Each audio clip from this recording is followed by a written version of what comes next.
একটা হয়েছে। মাহির বিরক্ত হয়ে বলল। কয় নম্বর ব্রেকআপ? তাইব তা শুনে ভাঙা কণ্ঠে রেগে বলল। মজা সবসময় ভালো লাগে না, তোরা ভালো করে জানিস। আমি এই নিয়ে 10টা প্রেম করেছি, তারপরেও কেন বলছিস কয় নম্বর? তাইবা বলল। আহারে, তুই অনেক লয়াল রে ভাই, তাই তোর সব মেয়েরা বাস দিয়ে দেয়। লামিয়া নাটকীয় ভাবে সুর তুলে বলল। সন্ধ্যাবেলা বেগুন খেতে করতে। সামনে থেকে মাহির তাইবা একসাথে হাতে তালি দিয়ে বলে উঠল, আহা। লামিয়া আবার গেয়ে উঠল। বেগুন আলাই অমনি আমার হাতটা নিল ধরি। মাহির তাইবা আবার একসঙ্গে বলে উঠল।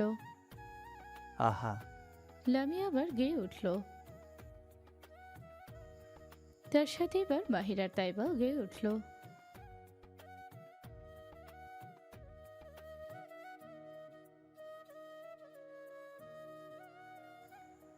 বলেই তিনজন হেসে উঠল।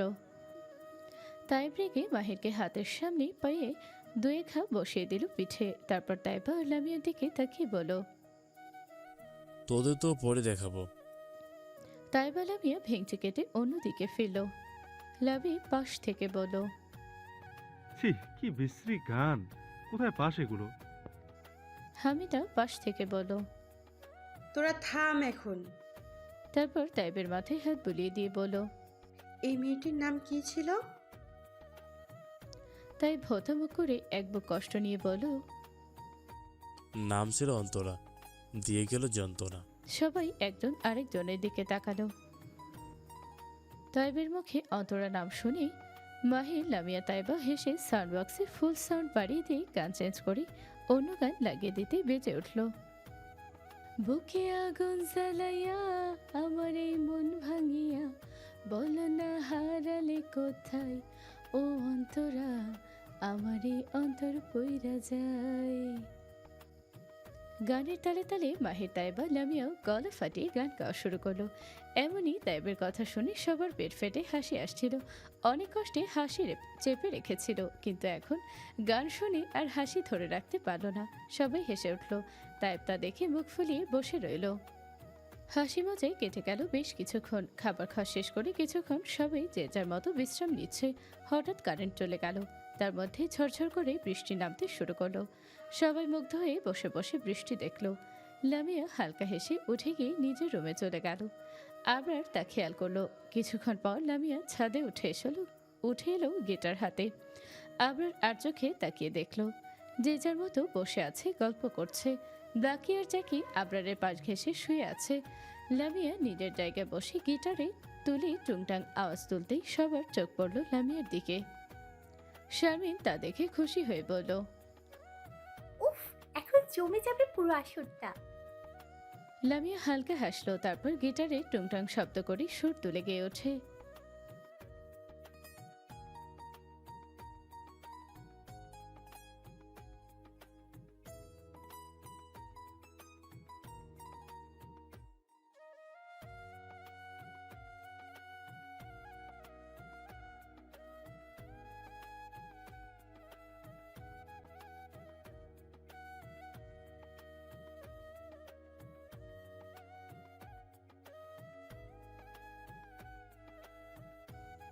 সবাই এক ধ্যানে মগ্ন হয়ে লামিয়ার গান শুনল। লামিয়ার চোখে পানি চিকচিক করছে, সেটা আর কেউ না দেখলেও একজনের নজরে ঠিকই পড়ল, কিন্তু কিছুই বলল না। লামিয়ার গান শেষে হতেই সবাই হাততালি দিল। শারমিন যে হাত বাড়িয়ে অন্ধকারে রাশেদের হাত জড়িয়ে ধরে কাঁধে মাথা দিয়ে গান শুনছে। শারমিন তা বুঝতে পারল না সে দিব্যি আনন্দে গান শুনছে। রাশেদ শারমিনের দিকে তাকিয়ে হালকা হাসলো। ইচ্ছে করল শারমিনের কপালে ছোট্ট আদর দিতে, কিন্তু দিল না, মুখটা ফিরিয়ে নিল। দিন শেষে রাত, রাত শেষে আবার দিন, এভাবেই সময় কেটে যাচ্ছে, যে যার কাজে ব্যস্ত। আজ আকাশে বেশ চকচকে রোদ উঠেছে, মেঘের ছিটে ফোটাও নেই। সময় সকাল প্রায় 9টা। লামিয়া তাড়াহুড়ো করে রেডি হচ্ছে, আজ তার লাস্ট পরীক্ষা, তাই সাদা রঙের কামিজ আর জিন্স পরে দ্রুত রেডি হয়ে সবার কাছ থেকে বিদায় নিয়ে গেটের দিকে আসতেই সামনেই চোখে পড়ল রাশেদ আর আবরারকে। দুজন দুই পাইকে বসে কি নিয়ে জানি গভীর আলাপে মগ্ন। কয়েকদিন শুধু পড়াশোনার জন্য সারাদিন রাত রুমে থাকার কারণে কারোর সাথেই তেমন দেখা হয়নি তার। রাশেদ লামিয়াকে দেখে হেসে বলল, যাক, অবশেষে পাওয়া গেল।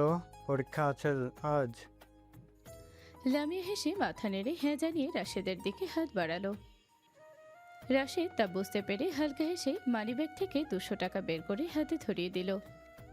লামিয়া টাকা ব্যাগে রেখে বলল, এইবার ফটাফট আমাকে ভার্সিটিতে নামিয়ে দিয়ে এসো প্লিজ, এমনিতেই লেট হয়ে গেছে। রাশেদ ভ্রু কুঁচকে বলল, আমি কাজে যাচ্ছি, এখন পারবো না। রিক্সা ঠিক করে দিচ্ছি, চলে যা। তা শুনে লামিয়ার মুখ ফুলে গেল। রাশেদ তা দেখে আবরারের দিকে তাকিয়ে বলল, আবরার, তুই তো ওই দিকেই যাবি, যাওয়ার সময় ওকে নামিয়ে দিয়ে যাস। তৎক্ষণাৎ লামিয়া ভ্রু কুঁচকে উত্তর দিল। আমি একাই যেতে পারবো। আবরার বলল, সমস্যা নেই, ওই রাস্তাতেই যাচ্ছি আমি, চাইলে আমার সাথে যেতে পারেন। লেট হয়ে যাচ্ছে ভেবে আর কথা না বাড়িয়ে লামিয়া আবরারের বাইকে উঠে বলল, তাড়াতাড়ি চলুন, লেট হয়ে যাচ্ছে। আবরার মাথা নেড়ে বাইকটা স্টার্ট করলো। শক্ত করে ধরে বসুন, না হলে পড়ে যাবেন মিস। ভ্রুকুচকে লামিয়া আবরারের কাঁধে হাত রাখতেই হঠাৎ পুরো শরীর কেঁপে উঠল। আবরারের মুখে এক অদৃশ্য হাসি ফুটে উঠল, যা লামিয়ার চোখে ধরা পড়ল না। পরক্ষণেই বাইক নিয়ে উধাও হয়ে গেল সে। এদিকে রাশেদ বাঁকা হাসি হেসে বাইক নিয়ে গেটের সামনে আসতেই চোখে পড়ল লাল রঙের কামিজ পরা এক মেয়ে দাঁড়িয়ে আছে। চোখ ছোট করে তাকাতেই চিনে গেল শারমিন। শারমিনকে দেখেই ছোট কামড়ে হাসল। অফিসে যাওয়ার জন্যই দাঁড়িয়ে আছে শারমিন, সেটা রাশেদ ভালো করে বুঝলো। বাইক থামিয়ে বলল, উঠুন। শারমিন অবাক হয়ে বলল। আমি? রাশেদ বিরক্ত হয়ে বলল, তো এখানে আর কেউ আছে নাকি? শারমিন মাথা নেড়ে না জানালো। রাশেদ আবার বলল, তাহলে আপনাকেই বলছি। শারমিন মিনমিন করে বলল। আমি একা যেতে পারবো। রাশেদ এবার রেগে গিয়ে বলল, ওকে ফাইন, কিন্তু 1 মিনিট লেট হলে কেবিনে ঢুকতে দেব না, মনে রাখবেন আপনি আমার অ্যাসিস্ট্যান্ট।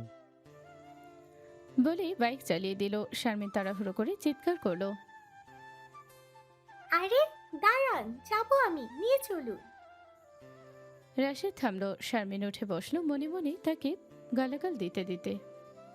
রাশেদ বাইক জোরে টান দিতে শারমিন প্রায় পড়ে যাচ্ছিল। সামলে নিতে গিয়ে রাশেদের পিঠে ধাক্কা খেল। রাশেদ বিরক্ত স্বরে বলল, শক্ত করে ধরে বসতে পারেন না? পরের মুখের নকশা বদলালে তো বলবেন আমি ইচ্ছে করে ফেলেছি। শারমিন মুখ কালো করে চুপচাপ ধরো। রাশেদ হালকা হাসি দিয়ে রওনা দিল অফিসের পথে। এদিকে ভার্সিটির গেটের সামনে এসে আবার বাইক থামালো। লামিয়া দ্রুত নেমে যাচ্ছিল। হঠাৎ পিছন থেকে ডাক এলো, পাখি।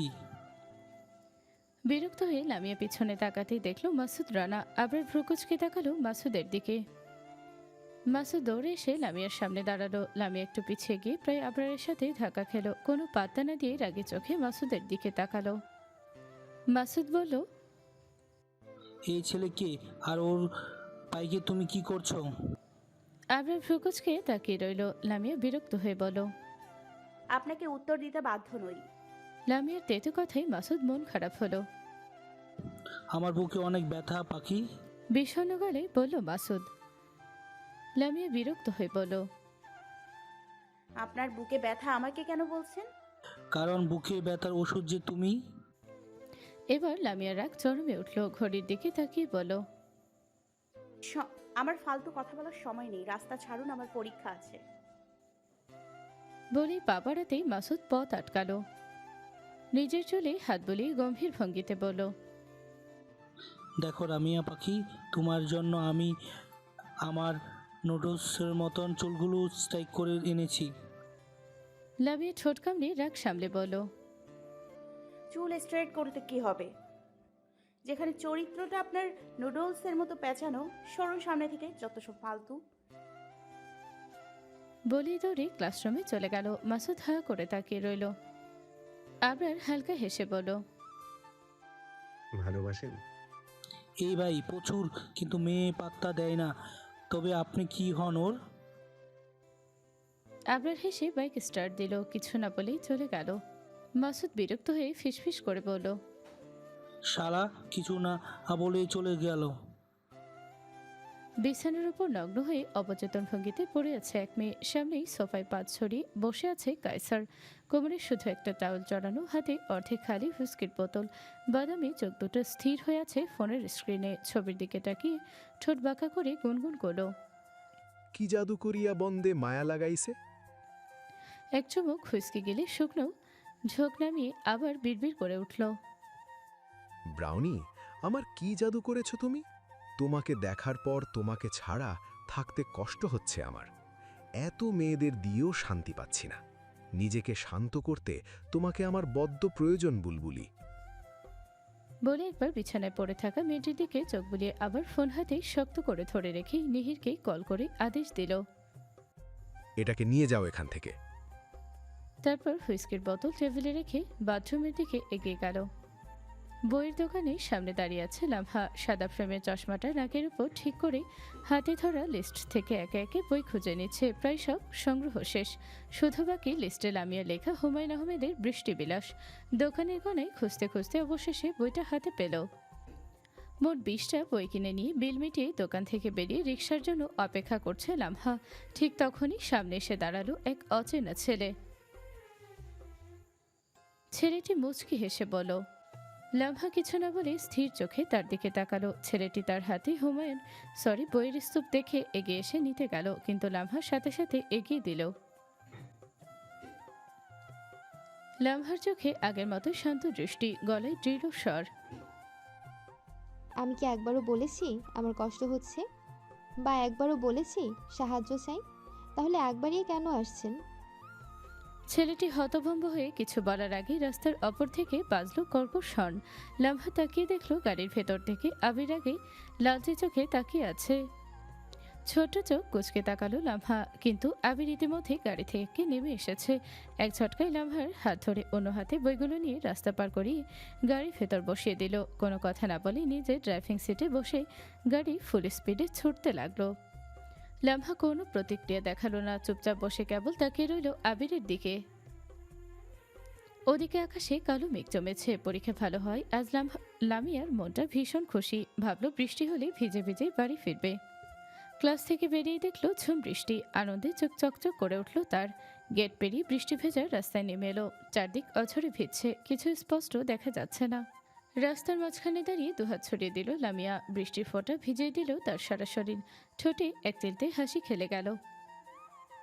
বৃষ্টি তখনও ছমছমিয়ে পড়ছে, চারদিক অন্ধকারে ঢেকে গেছে। লামিয়া ভিজে একাকার, ঠোঁটে বিড়বিড় করে উঠল, শুভ্র ভাই।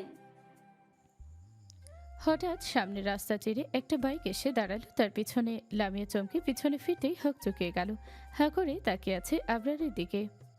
সাদা শার্ট ভিজে গিয়ে শরীরের সাথে লেপ্টে আছে, চুল ভিজে কপাল আটকে, গোলাপি ঠোঁটগুলো কাঁপছে হালকা, চোখ দুটোতে রাগের ছিলিক। লামিয়া পলক ফেলল টিপ টিপ করে। আবরার বাইক থেকে নেমে গম্ভীর গলায় দাঁড়িয়ে বলল, এই বৃষ্টির মধ্যে সাদা জামা পরাটা কি খুব জরুরি ছিল আপনার? আবরারের কথায় লামিয়ার হুঁশ ফিরল। সত্যি তো, আজ সে সাদা চড়িদার পরেছিল। তাড়াতাড়ি ওড়না টেনে শরীর ঢাকলো। আবরার রেগে ভ্রু কুচকে তাকালো। এইভাবে তাকিয়ে আছেন কেন? আমি কি জানতাম নাকি আজ বৃষ্টি হবে? সকালে তো রোদ উঠেছিল। ভ্রু কুচকে বলল লামিয়া। আবরারের চোখে তখনও দাও দাও রাগ। লামিয়া অস্থির গলায় বলল, আরে আবারও এইভাবে রেগে তাকিয়ে আছেন কেন? মনে হচ্ছে চোখ দিয়ে গিলে ফেলবেন। আবরার কিছু বলার আগেই ঠাস একটা গুলি সোজা তাদের পাশ ঘেঁষে চলে গেল। আবরার মুহূর্তে লামিয়াকে বুকে টেনে নিল। হঠাৎ গুলির শব্দে লামিয়া চমকে উঠল। আবরার ঘুরে দেখলো 4-5 জন কালো পোশাকধারী লোক ঘিরে রেখেছে তাদের। আবরার একবার লামিয়ার দিকে তাকিয়ে তারপর আবার আশেপাশে তাকালো। চোখে মুখে ভয়ের ছাপ স্পষ্ট, কিন্তু ভয়টা নিজের জন্য নয়, লামিয়ার জন্য। লামিয়া তার বুকে মুখ লুকিয়ে বলল, কোন শালা সিনেমার শুটিং করছে এখানে? দেখতে দিন। চারপাশে কালো পোশাকের লোক দেখে আবার প্রশ্ন ছুড়ল, এই যে মিস্টার বিড়ালের আব্বা, এরা কারা? কোথা থেকে এলো এরা? কোনো সিনেমার শুটিং হচ্ছে নাকি? আবরার দাঁত চেপে উত্তর দিল, জি না, আপনার বিয়ের সানাই বাজাতে এসেছে তারা। এখন নাচুন আপনি। লামিয়া বিরক্ত হয়ে ঘাড় উঁচিয়ে বলল, সানাই তো দেখতে পাচ্ছি না, আর সানাই বাজছেও না, তাহলে নাচবো কিভাবে? প্লিজ। পকেট থেকে অস্ত্র বের করতে গিয়ে আবার থেমে গেল, বিরক্ত স্বরে বলল, বড্ড বেশি বকর বকর করছেন আপনি, চুপ থাকবেন? লামিয়া ঠোঁট চেপে চুপ হতেই নাকি পুরুষালী ঘ্রাণ এলো। হঠাৎ খেয়াল করলো সে আবরারের বুকের সাথে লেপটে আছে। চোখ বড় করে সিটকে সরে দাঁড়ালো।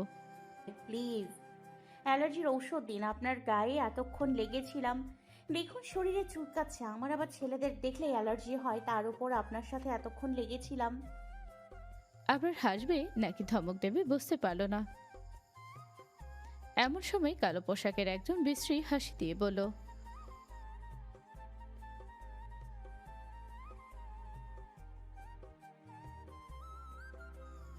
কথা কানে আসতেই লামিয়া ঠোঁটে বাঁকা হাসি দিল। ব্যাগ থেকে কম্পাস বের করে ঝড়ের গতিতে লোকটার বুকের মধ্যে ঢুকিয়ে দিল। আবার অবাক হলো না, সে আগের থেকে জানে রেগে গেলে লামিয়া খুন করতেও পারে। লোকটা লুটিয়ে পড়ল, বাকিরা এগিয়ে এলো। আবার এক ঝটকায় লামিয়াকে বাইকে বসিয়ে দিল। বাইকে স্টার্ট করে ঝড়ের গতিতে ছুটে গেল। পিছন থেকে দুটো গাড়ি ধাওয়া করছে, আকাশ ভেঙে বৃষ্টি পড়ছে। আমরা কোথায় যাচ্ছি? চিৎকার করে জিজ্ঞেস করলো লামিয়া। জাহান্নামের চৌরাস্তায়। আমি যাব না।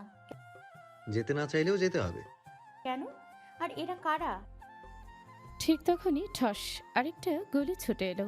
লামিয়া ভয়ে জাপটে ধরল আবরারকে। লামিয়ার স্পর্শে আবরারের পুরো শরীর কেঁপে উঠল। বাইকের গতি ৩০০-র কাছাকাছি, বাতাস শোষ করে কানে বাজছে। লামিয়া শক্ত করে আঁকড়ে আছে আবরারকে, ভিজে চুপচুপে শরীর কাঁপছে তার। আবরার বুঝছে, তবুও কিছু করতে পারছে না, বরং লামিয়ার স্পর্শে তার নিজের শরীর গরম হয়ে উঠছে। হঠাৎ আবরারের শরীর গরম হওয়ার চমকে কাঁপা গলায় লামিয়া বলল, একি আপনার শরীর এমন গরম কেন? আবরার মিনমিন করে বলল, শরীরে আগুন ধরিয়ে দিয়ে আবার জিজ্ঞেস করছি শরীর গরম কেন? লামিয়া জোরে চিৎকার করলো। কি বললেন? শুনতে পাইনি। আবরারও লামিয়ার মতো করে বলল, হট বয় তো সবসময় হট থাকি, আর শরীরও হট থাকে। চাইলে আপনি এই হট বয়ের হটনেসে গরম হয়ে যেতে পারেন। ভ্রুকুচকে ভেঙচি কাটল লামিয়া। কাঁধ থেকে সরে হাত সরাতেই প্রায় পড়ে যাচ্ছিল। তাড়াতাড়ি আবার আঁকড়ে ধরল আবরারকে। পিছনে তাকিয়ে দেখলো গাড়িগুলো এখনও ধাওয়া করছে। ঝিরঝির করে বৃষ্টি পড়ছে, চারপাশ অন্ধকার, রাস্তা পিচ্ছিল। হঠাৎ করে আবরার বাইকটা সোজারি ঘুরিয়ে এক জঙ্গলের ভেতর ঢুকিয়ে দিল। লামিয়া চেঁচিয়ে উঠল। মিস্টার, জঙ্গলে কেন এসেছেন আপনি? আবরারও চেঁচিয়ে উত্তর দিল। আপনাকে নিয়ে জঙ্গলে মঙ্গল করতে এসেছি। লামিয়া রেগে গম্ভীর গলায় বলল, আমি সিরিয়াস কথা বলছি। আমিও সিরিয়াস মিস। একটু চুপ করে থেকে লামিয়া আবার বলল, এই যে মিস্টার, শুনছেন? আমার প্রচন্ড ক্ষুধা পেয়েছে। জঙ্গলে রাস্তা ফেলে বাইক মেন রোডে তুলে আবরার বিরক্ত স্বরে বলল, আমার মাথাটা এতক্ষণ চিবিয়ে খেয়েও আপনার পেট ভরলো না? লামিয়া চোখ বড় বড় করে রেগে বলল, আমি আপনার মাথা চিবিয়েছি মানে? এই কি কথা? আবরার ঠান্ডা স্বরে উত্তর দিল, একটা মানুষ এত বাঁচার হয় কিভাবে? প্লিজ একটু থামুন, আপনার জন্য বিরিয়ানি অর্ডার করছি। লামিয়া খুশি হয়ে উজ্জ্বল চোখে বলল। সত্যি? আবরার কিছু না বলে পেছনের দিকে তাকিয়ে বলল, গাড়ি কি এখনো দেখা যাচ্ছে? লামিয়া পিছনে তাকিয়ে দেখলো গাড়ি আর নেই। সঙ্গে সঙ্গে উত্তর দিল, না, আর নেই। আবরার বাইকটা আরো জোরে টান দিল। লামিয়া চিৎকার করে উঠল, আরে থামুন, আপনার কি 2 নম্বর পেয়েছে নাকি? ভ্রুকুচকে আবার চেঁচিয়ে বলল, 2 নম্বর কি? লামিয়া কপাল চাপড়ে বলল, আরে আপনার কি হাগা পেয়েছে নাকি যে এইভাবে এত জোরে বাইক চালাচ্ছেন? পেছনে দিকে নেই, আস্তে চালান, আমার ভীষণ শীত করছে। এই কথা শুনি আবরার হঠাৎ ব্রেক করলো। তাল সামলাতে না পেরে লামিয়া সোজা আবরারের পিঠে গিয়ে ধাক্কা খেলো। ঠোঁট কেটে রক্ত বের হলো। ব্যথায় ঠোঁট চেপে ধরে কোকিয়ে উঠল। উফ, কোন সিমেন্টের খাবার খান যে এত শক্ত আপনার শরীর? আবরার বাইক থেকে নেমে পিছনে ঘুরে তাকালো। ঠোঁটে হাত চেপে আছে দেখে গম্ভীর গলায় বলল, এইভাবে মুখে হাত দিয়ে আছেন কেন? লামিয়ার আগে গর্জে উঠল, বডি বিল্ডার সিমেন্টের সাথে বাড়ি খেয়ে খুশি হয়ে ঠোঁট চেপে আছি। আবরার কোনো কথা না বলে সামনে এগিয়ে এলো। লামিয়া বিরক্ত মুখে কাঁপতে কাঁপতে পিছু নিল। হঠাৎ একটা পুরনো জরাজীর্ণ বাড়ির সামনে এসে দাঁড়ালো আবরার। লামিয়া বড় বড় চোখ করে বলল, এই ভূতের বাড়িতে কেন এসেছেন? চলুন আমরা বাড়ি যাই। এখানে আসলেন কেন? আবরার পকেট থেকে চাবি বের করতে করতে শান্ত স্বরে বলল, সম্ভব নয়, আজকে রাত এখানেই কাটাতে হবে। বাইকের তেল শেষ, এই বৃষ্টির মধ্যে কারো হেল্প পাওয়া যাবে না। বিরক্ত মুখে লামিয়া গজগজ করে বলল, তাই বলে এই ভূতের বাড়ি? আর আপনি কার না কার বাড়ির তালা খুলছেন কেন? আবরার কোনো জবাব দিল না। তালা খুলে ভেতরে ঢুকে পড়ল। বাহিরে দাঁড়িয়ে ভ্রুকুচকে তাকিয়ে রইল লামিয়া। আবরার লাইট জ্বালাতে জ্বালাতে মুচকি হেসে বলল, ভাবছি নিমন্ত্রণ পত্র ছাপাবো। লামিয়া অবাক হয়ে জিজ্ঞেস করলো, কেন? আপনাকে ঘরে প্রবেশ করানোর জন্য। গম্ভীর মুখে ভেতরে ঢুকতেই চোখ বড় হয়ে গেল লামিয়ার। এই বাড়িতে কেউ থাকে না, কিন্তু ভেতরে এত চকচকে কেন? আর ফার্নিচার সব এত ঝকঝকে। কার বাড়ি এটা? আবরার দরজাটা বন্ধ করে সিঁড়ি বেয়ে উপরে উঠল। লামিয়া দৌড়ে পিছু নিল। আবরার এক বিশাল রুমে ঢুকলো। সাথে সাথে লামিয়াও ঢুকে হা করে তাকিয়ে রইল। এটা রুম এত বড়, কিন্তু সবকিছু কালো রঙের কেন?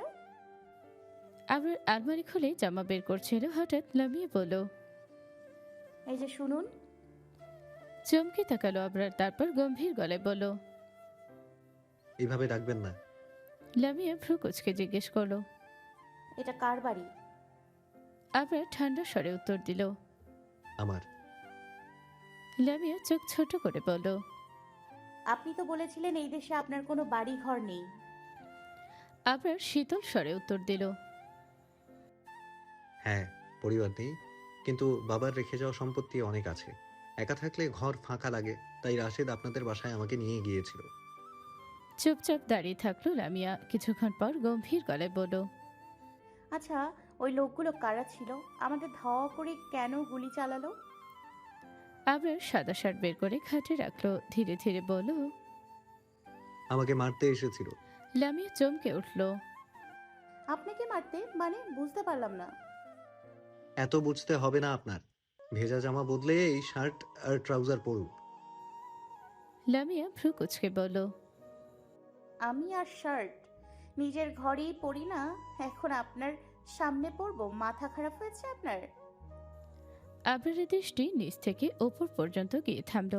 লামিয়ার কাঁপতে থাকা শরীরে ভেজা জামায় শীতে কাঁপুনি থামছে না। আবরারকে তাকিয়ে থাকতে দেখে লামিয়া তাড়াতাড়ি ওড়না দিয়ে নিজেকে আরো জড়িয়ে নিল। আবরার এবার চোখ সরিয়ে নিয়ে শান্ত স্বরে বলল, আমার কাছে মেয়েদের জামা নেই। এখন চাইলে ভেজা জামায় ঠান্ডায় মরুন, অথবা এটা পরুন, নয়তো ড্রেস ছাড়া থাকুন, আমার সমস্যা নেই। এই কথা বলে টাওয়াল নিয়ে চুল মুছতে মুছতে পাশের ঘরে চলে গেল। লামিয়া চোখ বড় বড় করে ফেল ভাবে তাকিয়ে রইল। কি বলে গেল লোকটা? আমি ভেবেছিলাম ভালো মানুষ, আসলে তো মোটেও সুবিধার না। হঠাৎ হাঁচি দিল লামিয়া। ভিজে জামা ঠান্ডায় কাঁপতে লাগলো। শেষমেশ বিরক্ত মুখে বলল, এইসব ভেবে লাভ নেই, জামা না বদলালে ঠান্ডা লেগেই মরবো। অবশেষে শার্ট ট্রাউজার হাতে নিয়ে বাথরুমের দিকে হাঁটল। ভেজা চুল থেকে টুপটুপ পানি পড়ছে। গায়ে সাদা শার্ট, কালো প্যান্ট। আয়নার সামনে দাঁড়িয়ে পিটপিট করে তাকালো নিজের দিকে। ঠোঁট উল্টে মিনমিন করে বলল, এইটা শার্ট নাকি কামিজ? কিছুটা বিরক্ত নিয়ে রুম থেকে বের হলো। আশেপাশে তাকিয়ে অবাক। কি সুন্দর করে বাড়ি সাজানো। এখানে যদি না থাকে তাহলে এই বাড়ি এভাবে সাজানোর মানেই বা কি? ভাবতে ভাবতে পাশের রুমে গিয়ে দেখলো দরজা বন্ধ। অনেক ধাক্কাধাক্কি করেও খুলতে পারল না। চুপচাপ আবরারকে খুঁজতে লাগলো এবার। প্যান্টটা ভীষণ বড়, কোনো মতে বেল্ট দিয়ে কোমরে আটকে রেখেছে, তবু পা ঢেকে যাচ্ছে। হাঁটতে কষ্ট হচ্ছে ভীষণ। কষ্ট করে সিঁড়ি বেয়ে নিচে নামলো। এই আবরার আবার কোথায় গেল? পেটের ভেতর তো ইঁদুর বানর নাচানাচি করছে। কিচেন রুম থেকে পানির শব্দ আসতে তাড়াহুড়ো করে সামনে এগিয়ে গেল। ওপেন কিচেনে আবরার উল্টো দিকে ঘুরে খাবার রান্না করছে। কোমরে টাওয়াল পেঁচানো, শুধু পিঠ দেখা যাচ্ছে। লম্বা চড়া কাঁধ, সুঠাম দেহ, পেশি নিখুঁত গঠন। কাঁধের কাছে পিঠের হাড়ি ছাপগুলো যেন বাটারফ্লাইয়ের আকৃতি। লামিয়া হা করে তাকিয়ে আছে। এ তো দেখি লাবিব ভাইয়ের চেয়েও বেশি হট। পরক্ষণেই মাথায় হালকা থাপ্পড় মেরে চোখ সরিয়ে নিল, কিন্তু বেহায়া চোখ আবারও অর্ধনগ্ন শরীরটার দিকেই চলে যাচ্ছে। আবরার খাবার নিয়ে সামনে ঘুরতেই লামিয়াকে দেখে থমকে গেল। ছোট শরীরটা শার্ট প্যান্ট ঢেকে গেছে পুরোপুরি। ভেজা চুল দুভাগ করে সামনে এনেছে। ভেজা চুল থেকে পানি টুপটুপ করে পড়ছে। সচরাচর লামিয়াকে খোলা চুলে দেখা যায় না, সবসময় কালো ফিতায় বেনি করে রাখে, তাই খোলা চুল দেখার সৌভাগ্য কারোরই হয় না। শ্যামবর্ণ মেয়েটিকে কি স্নিগ্ধ লাগছে। আবরার খাবার টেবিলে রেখে লামিয়ার সামনে এসে দাঁড়ালো। লামিয়া তখনও তাকিয়ে আছে তার দিকে। আবরার যেই তার কাছে সে দাঁড়িয়ে আছে, সেদিকে তার খেয়াল নেই। এই যে মিস। আবরারের ডাকে হুঁশ ফিরল লামিয়ার। আবরারকে এত কাছে দেখে তাড়াহুড়ো করে পিছনে যেতে গিয়ে দেয়ালে পাড়ি খেতে চোখটা বন্ধ করলো, কিন্তু কোনো ব্যথা পেল না। তাই আস্তে করে চোখ খুলতেই দেখলো বাড়ি খাবার আগেই আবরার হাত দিয়ে দেয়ালে ঠেকিয়ে রেখেছে। কপালটা তার হাতে লেগেছে বলে ব্যথা পায়নি। আবরার ভ্রু কুচকে তাকিয়ে আছে। লামিয়া শুকনো ঢুকিল, তার চোখ সিক্স প্যাক শরীরের দিকে আটকে আছে। আবরার এক ভ্রু উঁচিয়ে বলল, কি সমস্যা মিস? আর একটু হলেই কপালটা ফাটিয়ে ফেলতেন। লামিয়ার গলা দিয়ে কোনো শব্দ বের হচ্ছে না, মনে হচ্ছে কেউ তার গলা চেপে ধরেছে। হঠাৎ আবার আবরার লামিয়ার হাত ধরল। লামিয়া বড় বড় চোখ করে চেঁচিয়ে উঠল, হাত ধরেছেন কেন? ছাড়ুন আমাকে, এভাবে ধরাধরি আমার পছন্দ নয়।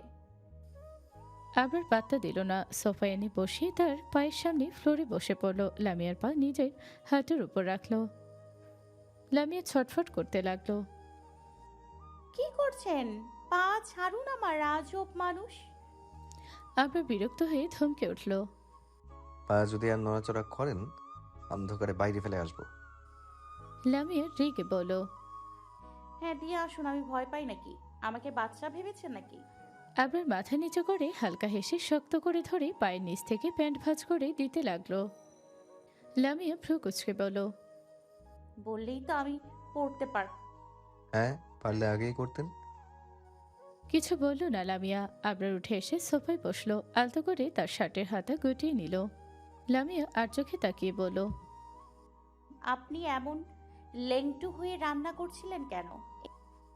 আবার শীতল দৃষ্টিতে তাকালো তার দিকে। চোখে লামিয়া কেঁপে উঠল, চোখ সরিয়ে নিল। জামা কাপড় পরার সময় পাইনি, গোসল করে আপনার জন্য রান্না করতে নেমেছি। আপনার না অনেক ক্ষুধা লেগেছে? বলেই সিঁড়ি বেয়ে উঠতে উঠতে বলল, বসুন, আমি জামা পরে আসছি। আর চিন্তা করবেন না, আমি রাশেদকে জানিয়ে দিয়েছি, বাসায় সামলে নেবে। লামিয়া হা করে তাকিয়ে রইল তার যাওয়ার দিকে। আবার যাওয়ার পরে লামিয়া ফোন বের করে গ্রুপে কল দিল, কিন্তু কেউ ধরল না। বিরক্ত হয়ে ফোন রেখে কিচেনে গেল। ফ্রিজ খুলতেই চোখ বড় বড়। ফ্রিজে ফল চকলেট ছাড়া কিছুই নেই। চেরি আর স্ট্রবেরি ভরে আছে। চকোলেট দেখে লামিয়া খুশি হয়ে চকোলেট নিয়ে নিল। প্যান্টের পকেটে রেখে জুস হাতে নিয়ে সোফায় বসলো। টিভি অন করতেই কার্টুন দেখতে লাগলো। আবার কালো টি শার্ট আর ট্রাউজার পরে নেমে এলো, আর চোখে লামিয়ার দিকে তাকিয়ে টেবিলে গিয়ে খাবার পাড়তে লাগলো। হঠাৎ দুম করে কারেন্ট চলে গেল। অন্ধকারে লামিয়া সোফা থেকে আস্তে আস্তে সামনে গিয়ে টেবিলে বসলো। আবরার অন্ধকারে গলা ছেড়ে ডাকলো, মিস, যেখানে আছেন সেখানেই থাকুন, আমি মোমবাতি জ্বালিয়ে আনছি। একটু থেমে আবার বলো, মিস, আপনি কি ভয় পাচ্ছেন? কোনো সাড়া নেই। আবরার ভ্রুকুচকে তাড়াতাড়ি করে মোমবাতি জ্বালিয়ে টেবিলে রাখতে চমকে উঠল। লামিয়া চেয়ারে দুপা তুলে বসে মনের সুখে চকোলেট খাচ্ছে। আবরারকে চমকাতে দেখে হিহি করে হেসে দিল। আবরার ঠোঁট কামড়ে হাসলো, তবু মিছে রাগ দেখালো। এভাবে কেউ ভয় দেখায় নাকি? ভয় যদি স্ট্রোক করতাম তখন কি হতো?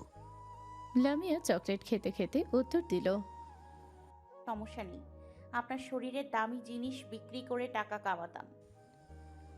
আবরার মুচকি হেসে তাকিয়ে রইল। মোমের আলোয় দৃষ্টি ফেল লামিয়ার দিকে। চুল ভেজা থাকার কারণে বুকের কাছটা ভিজে গেছে। আবরার দ্রুত টাওয়েল এনে নিয়ে লামিয়ার পাশে দাঁড়ালো। লামিয়া মাথা তুলে বলল, কি? আবরার কোনো কথা না বলে আলতো করে তার চুল মুছে দিল। লামিয়া অবাক হয়ে তাকিয়ে রইল আবরারের দিকে। চুল মুছে আবরার লামিয়ার দিকে তাকাতেই চোখে চোখ পড়ল। লামিয়া মাথাটা নিচু করে বসে রইল। আবরার নিজের চেয়ারে বসে খাবার বাড়তে লাগলো। লামিয়া খাবারের দিকে তাকিয়ে কপালে ভাঁজ ফেলে বলল, এইগুলো কি? আবরার প্লেটটা ওর সামনে রেখে হালকা হাসলো। আর কি, নুডলস? আপনি না বলেছিলেন বিরিয়ানি খাওয়াবেন? দুঃখিত মিস, এত রাতে বিরিয়ানি কোথায় পাবো? আর ঘরে কিছু নেই, শুধু নুডলস ছাড়া। আজ কোনোভাবে এটা খেয়ে নিন, বাসায় পৌঁছালে কাচ্চি বিরিয়ানি খাওয়াবো আপনাকে, কথা দিলাম। কিন্তু এইটুকু নুডলসে আমার পেট ভরবে না। মন খারাপ করে গেলেই বলল লামিয়া। আবরার মুচকি হেসে বলল, সবটা শুধু আপনার জন্যই বানিয়েছি, পুরোটুকু খেয়ে নিন। কিন্তু আপনি